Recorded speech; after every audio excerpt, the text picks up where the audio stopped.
Hello, and welcome to Off the Rack. I'm Shelley Beyer, and I'm so happy you're here with me today.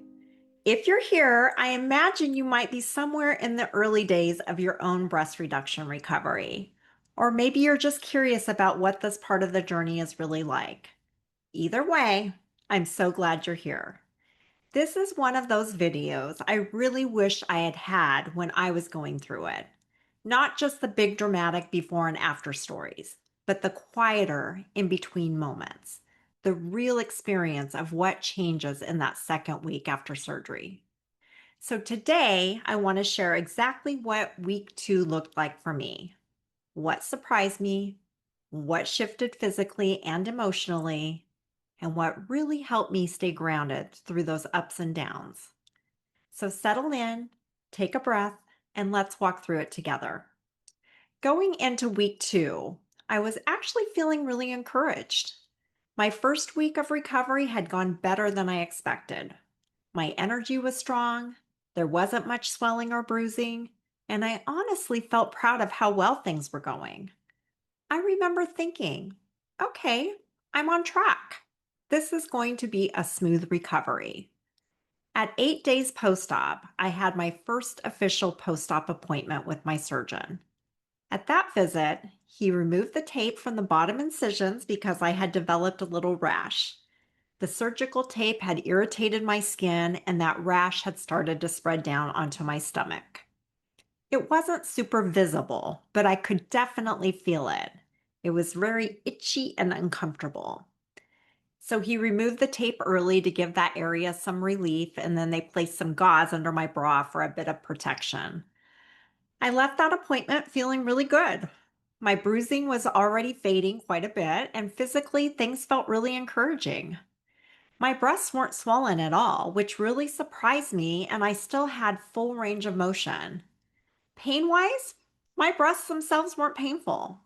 The only real discomfort was that rib pain from the internal suture, but it was pretty manageable at the time. One of the biggest surprises was the energy I still had. I wasn't dealing with that deep fatigue I had heard other women talk about, and I really credit that to my nutrition. Staying carnivore and keto beforehand really helped. Another thing I adjusted in week 2 was my garments. I had been trying to wear the compression bras that they gave me because that's what I thought I was supposed to do.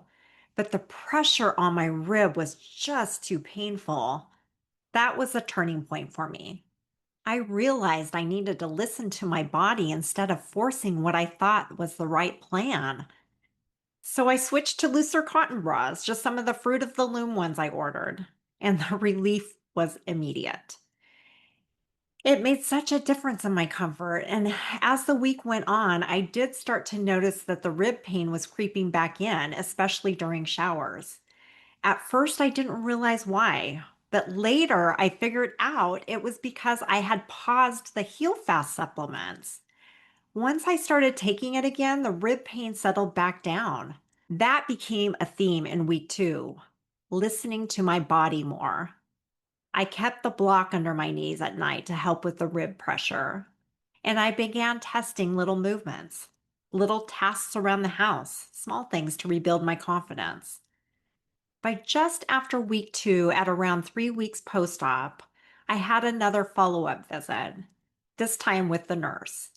But my surgeon, Dr. G, actually came in to check on me personally. At that visit, he removed the tape from around my areolas and from the vertical incision. The skin underneath was a little compressed, but it was healing nicely. He did reapply fresh tape around the areolas for 1 more week for support because he likes to keep that on for a full 4 weeks, and I was just at 3. That was also the appointment where I told him about the rib pain getting worse in the shower and that I started getting some nerve zaps.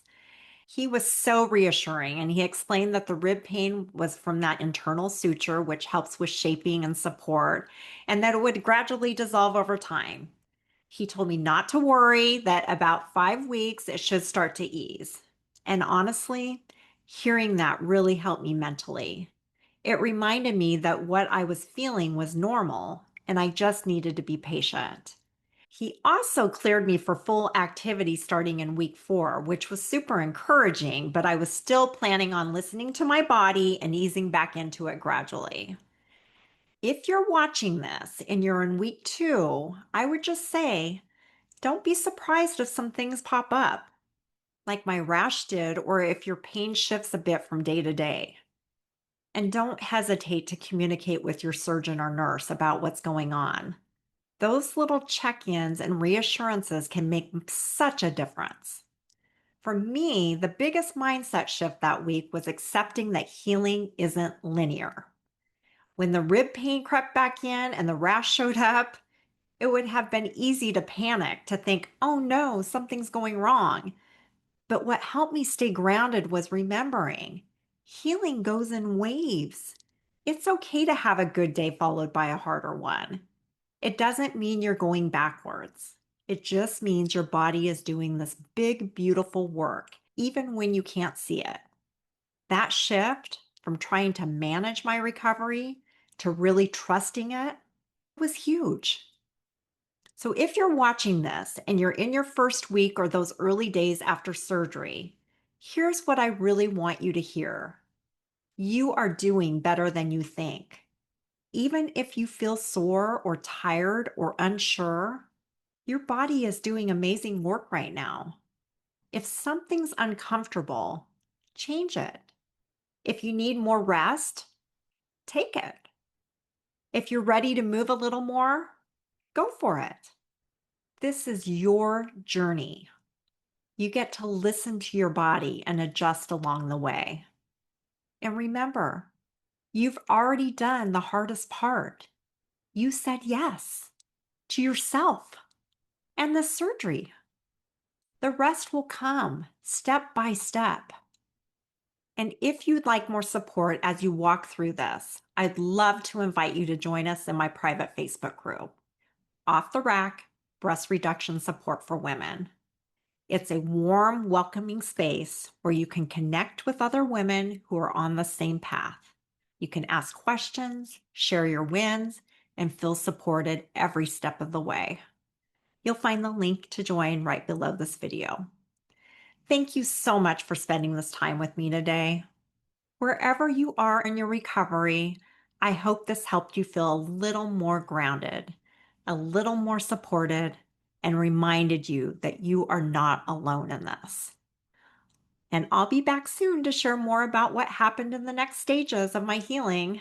So if you'd like to follow along, be sure to subscribe and stay connected. Until then, be gentle with your heart and kind to your body. And remember, you're not behind, you're becoming.